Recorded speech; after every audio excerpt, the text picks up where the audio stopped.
Hello everyone. तो tenth class का जो पॉलिटिकल साइंस सिविक्स स्टार्ट किए थे, फर्स्ट चैप्टर पावर शेयरिंग, उसमें हम लोग ऑलमोस्ट 50% ख़त्म कर चुके थे। एक और जो टॉपिक था, जैसे अभी लेटेस्ट बोल रहे हैं, अभी जो लास्ट वीडियो होगा इसका वो होगा एकोमोडेशन इन बेल्जियम। इससे पहले जो टॉपिक था मेजोरिटेरिज्म मेजोरिटेनिज्म इन श्रीलंका, ये वीडियो डिलीट करना पड़ा क्योंकि देखे कि लास्ट का जो 10-15 मिनट था उसमें मेरा मुंह बन गया था और उसके बाद वो वीडियो चल नहीं रहा था, बस उसमें साउंड आ रहा था। तो इसकी वजह से वो वीडियो डिलीट कर दिए और एक बार फिर से उस टॉपिक को हम लोग दोबारा समझेंगे। ठीक है। अब उस वीडियो में जो हम पढ़ाए थे, जितना जैसे वो वीडियो रहा था करीब लग रहा है 22-23 मिनट का। ठीक है। उस वीडियो में काफ़ी डिटेल में बताए थे उस श्रीलंका के गवर्नमेंट ने कैसे डील किया, क्या उसका आउटकम हुआ, ये सब कुछ बताए थे। ठीक है।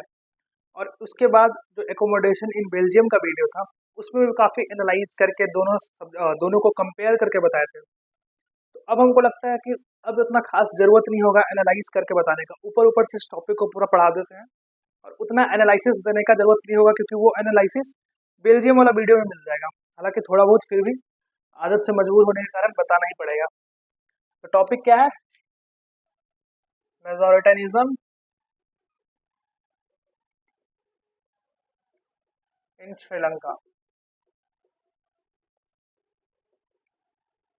श्रीलंका में हम लोग देखे थे वहाँ का कॉम्पोजिशन कितना कॉम्प्लेक्स। हालांकि हमको लगता है कि वहाँ का कॉम्पोजिशन बेल्जियम के कंपैरिजन में काफ़ी कॉम्प्लेक्स नहीं था।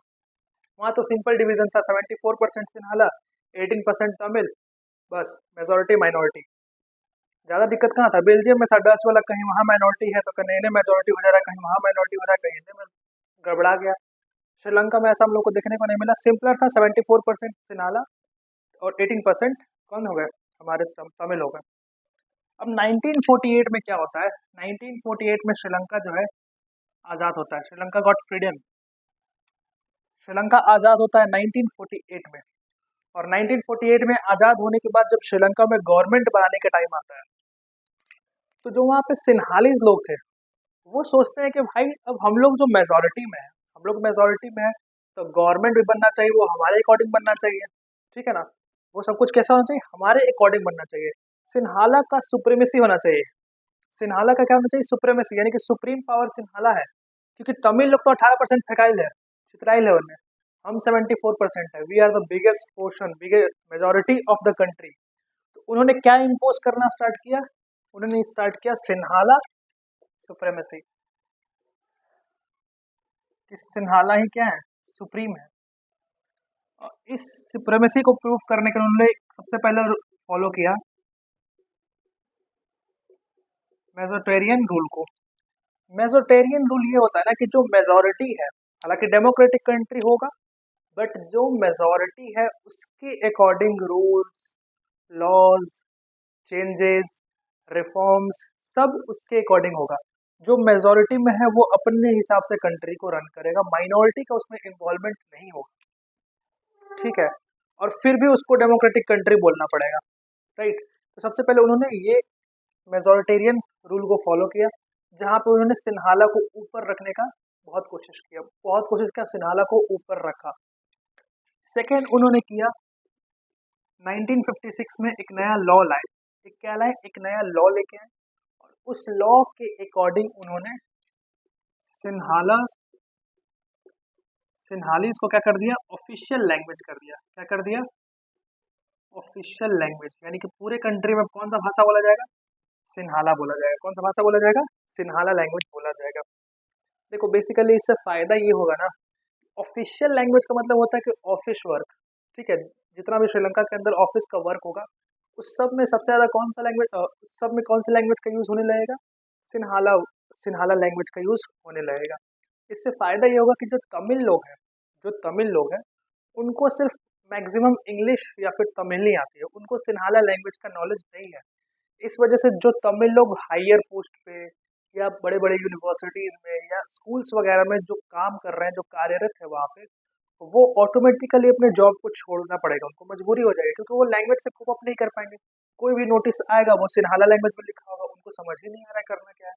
तो ऑटोमेटिकली जो वैसे तमिल्स जो ज़्यादातर क्या है बेटर पोजीशन पे हैं उनको हटाया जा सकता है। तो सिन्हाला को क्या बनाया गया, ऑफिशियल लैंग्वेज बनाया गया। और क्या किया गया, नए कॉन्स्टिट्यूशन में बुद्धिज्म को, जो कि उनका क्या था, जो कि मेजोरिटी लोग क्या करते थे, बुद्धिज्म को फॉलो करते थे सिन्हाला। तो बुद्धिज्म को बोला गया कि इसको हम लोग को क्या करना, फॉस्टर, इसको और बढ़ाना है, इसका प्रचार प्रसार करना है हमको, और इस धर्म को और बड़ा करना है, हमें इसे प्रोटेक्ट करना है। ठीक है, अब सोचो कल को हो के मोदी जी रात को 8 बजे लाइव है, ठीक है, और पूरे न्यूज़ पे एकदम उनका न्यूज़ चल रहा है और वो लाइव आके बोल रहे हैं हम लोग हिंदू हैं, हमको हिंदू धर्म को और बढ़ाना है, हमको हिंदुओं को बचाना है। क्या सिचुएशन हो जाएगा कंट्री के अंदर, कंट्री के अंदर क्या सिचुएशन होगा, 1/3 जो हिस्सा है वो बिल्कुल अपोज हो जाएगा रूलिंग पार्टी के, गवर्नमेंट के बिल्कुल अपोज।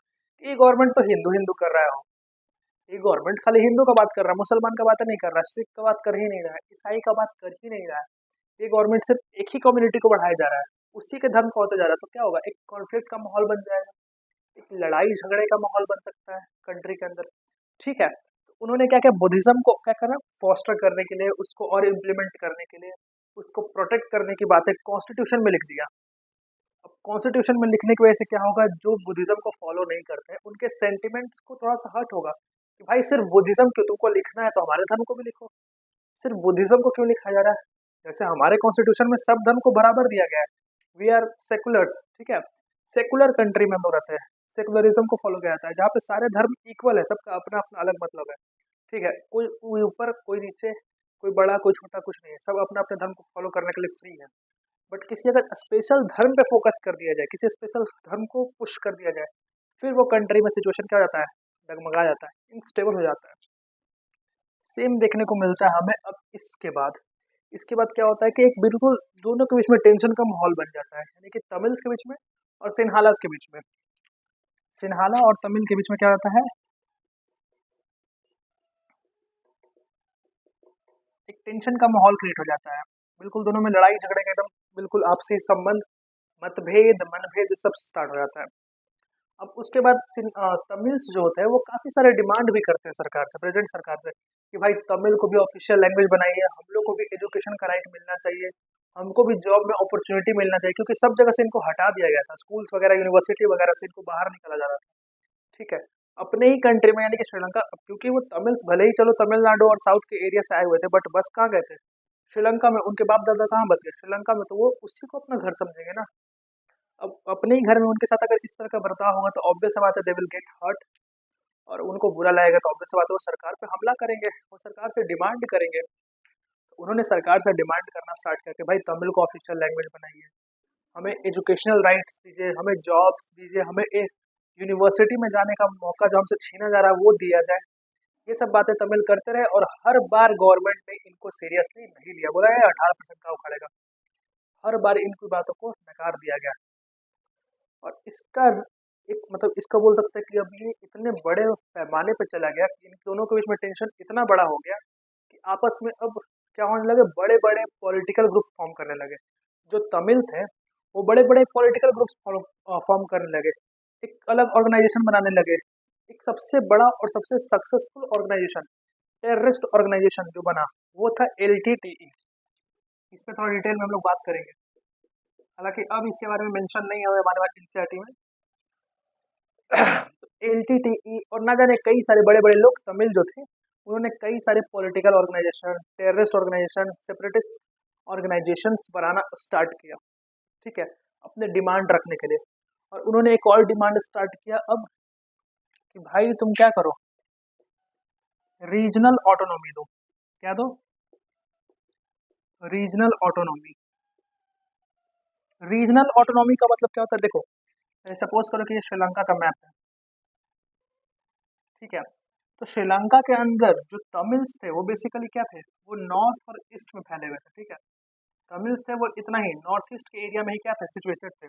तो वो चाहते थे कि ये जो एरिया है, ये जो हम लोग का एरिया है नॉर्थ ईस्ट का, इसमें हम लोग को सेल्फ रूल दे दो भाई, हम लोग अपना सेल्फ गवर्नमेंट चलाएंगे, हम लोग अपने अकॉर्डिंग रूल करेंगे। ठीक है, जैसे इंडिया में सपोज करते कि मोदी जी का सरकार पूरा ऑल ओवर इंडिया है, बट बिहार के अंदर में एक अपना सरकार है ना, नीतीश बाबू का, तो सिमिलरली ये लोग कहते थे कि हम लोग का अपना सरकार देते थे, हम लोग अपने रीजनल ऑटोनॉमी, अपने रीजन में, अपने एरिया में हम लोग खुद से सेल्फ रूल करेंगे। गवर्नमेंट इसको भी लात मार दिया। और तब स्टार्ट हुआ 1980s के टाइम में एलटीटीई का कहर। एलटीटीई एक बहुत बड़ा, इतना बड़ा मतलब ये ऑर्गेनाइजेशन बन गया कि इसके पास खुद की आर्मी थी, खुद का आर्मी, खुद का नेवी, खुद का एयरफोर्स, और उससे भी सबसे इम्पोर्टेंट इनके पास एक स्पेशल फोर्स था। वो स्पेशल फोर्स था सुसाइड स्क्वाड। सुसाइड स्क्वाड,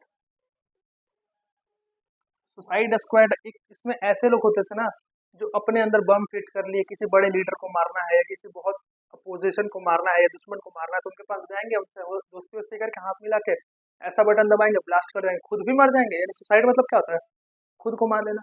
खुद भी मर जाएंगे, अगल बगल जो भी खड़ा है उसको मार देंगे, और जो मेन सामने जिसको मारना था वो तो मरेगा ही। ठीक है, तो मकसद क्या होता था सुसाइड वाला, स्क्वाड वाला का, कि भाई अपने अंदर सुसाइड करके सबको मारना, अपने अंदर बॉम्ब फिट करो, ब्लास्ट कर दो। समझ में आया? तो इतना ये डेवलप हो गया था, इनके पास काफी सारे हथियार वगैरह सब थे, और इन्होंने डिमांड किया था एक सेपरेट तमिल स्टेट की। इन्होंने डिमांड किया था सेपरेट तमिल स्टेट, जिसको इन लोग क्या बोलते थे? एलम। क्या बोलते थे? एलम। सेपरेट तमिल एलम, यानी कि स्टेट।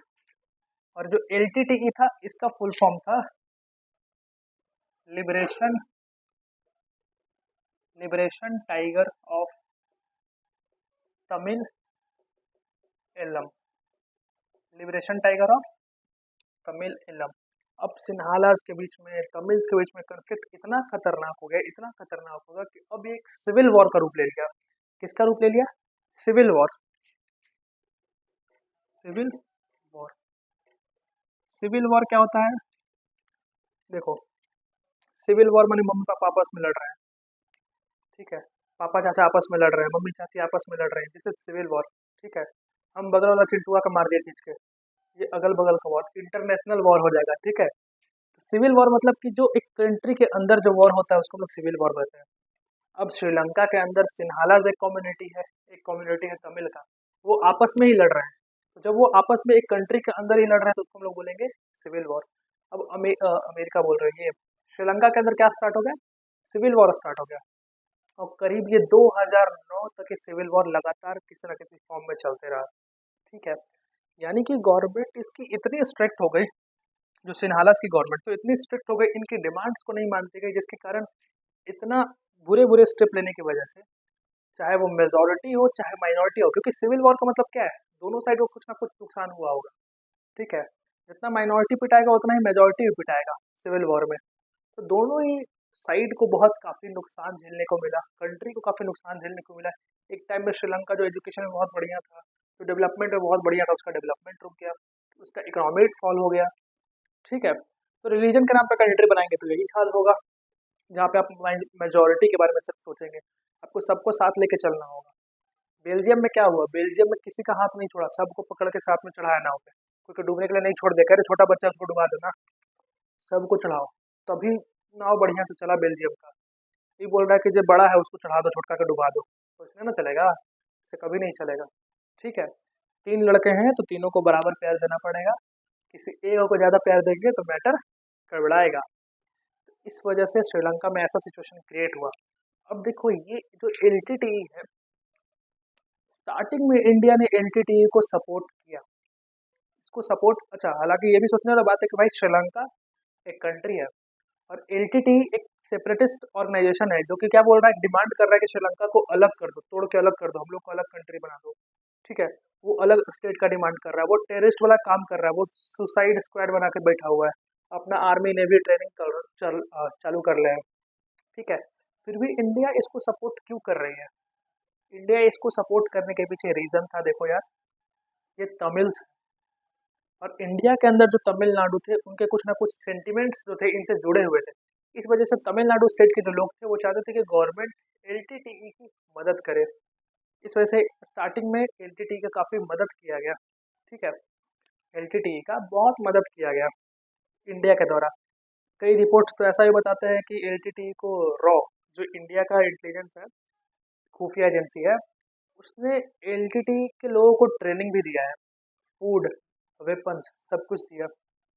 ठीक है, बट बात यही होता है ना कि कंट्री भाई आपस में नेबर्स है, इंडिया है, श्रीलंका है, आपस में नेबर है, तो उनको बना के चलना है। इस वजह से इंडिया में जो उस टाइम के पीएम थे राजीव गांधी। कौन थे? Rajiv Gandhi.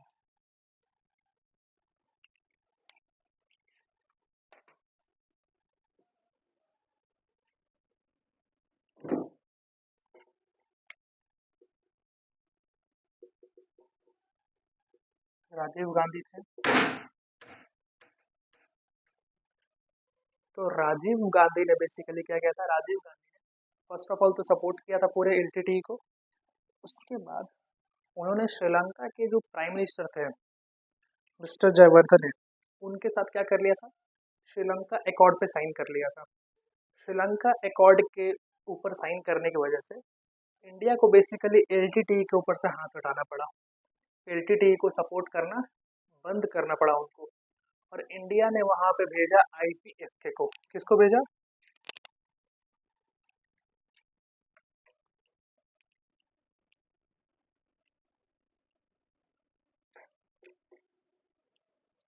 आईपीएफके, IPKF sorry, Indian piece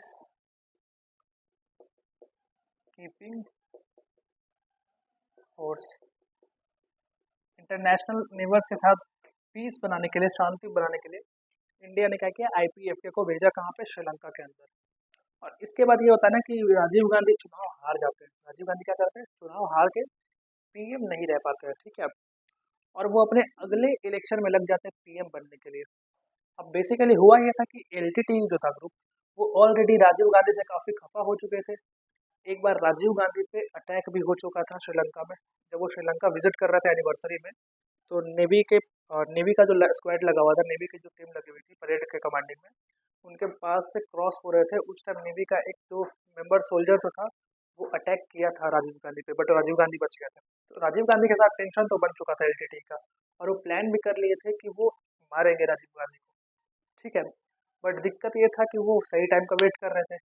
जब तक राजीव गांधी पीएम थे वो नहीं मार सकते थे, क्योंकि ऑब्वियस बात है कि सिक्योरिटी ज़्यादा होगा। जैसे ही पीएम के पद से हटे, इनके पास और मौका मिल गया मारने का इनको। दूसरा बात ये जान गए थे कि राजीव गांधी इलेक्शन जीत के फिर से पीएम बनने वाले हैं, और फिर से पीएम बने उससे पहले इनका काम क्या करना होगा, खत्म करना होगा। तो इनका काम खत्म करना होगा इनके पीएम बनने से पहले। इस वजह से श्रीलंका से चल के एक लड़की थी, उसका नाम क्या था, एक लेडीज थी, उसका हमको नाम अभी ध्यान में नहीं आ रहा है। हालांकि उसमें एक और भी लेडीज थी, इंडिया की ही थी, जिन्होंने उनको क्या किया था, जो मेन कॉन्स्पिरेटर थी, जो बम अपने अंदर फिट करके आई थी। हम्म, क्या तो नाम था, जो ठीक है बाद में कभी बताएंगे उसका नाम। अच्छा, उस पर एक अलग वीडियो ही बनाएंगे राजीव गांधी के एसोसिनेशन के ऊपर, एक अलग वीडियो सोचा बनाने के लिए, उसमें वो नाम बता देंगे। ठीक है, फिलहाल अभी दिमाग से उतर गया वो नाम। उसमें एक इंडियन लेडी थी, जो पूरी दुनिया में एकमात्र ऐसी लेडी है जो 25 साल से ज़्यादा तक क्या रही है, एक जेल के अंदर रही है इंडिया में। वो हाल ही में अगर 1-2 साल पहले रिलीज हुई है जेल से। ठीक है, 2-3 साल पहले जेल से वो रिहा हो गई। उनका नाम शायद नलीमा है। ठीक है, उन्होंने ही मेन जो लेडीज थी जो अपने अंदर बम फिट करके आई थी, उनको इंडिया के अंदर रहने का जगह प्रोवाइड किया था। और वही हुआ साउथ में, अपने तमिलनाडु में इलेक्शन का प्रचार करने गए थे राजीव गांधी, और क्योंकि वो प्राइम मिनिस्टर नहीं थे तो उनकी सिक्योरिटी थोड़ी सी क्या थी, लो थी। और वो जो मेन कॉन्स्पिरेटर थी, जो बम बांध के आई थी अपने अंदर, वो माला पहनाई और पैर छूने के लिए नीचे झुकी, और पता नहीं कौन सा बटन दबाई, ब्लास्ट हो गया।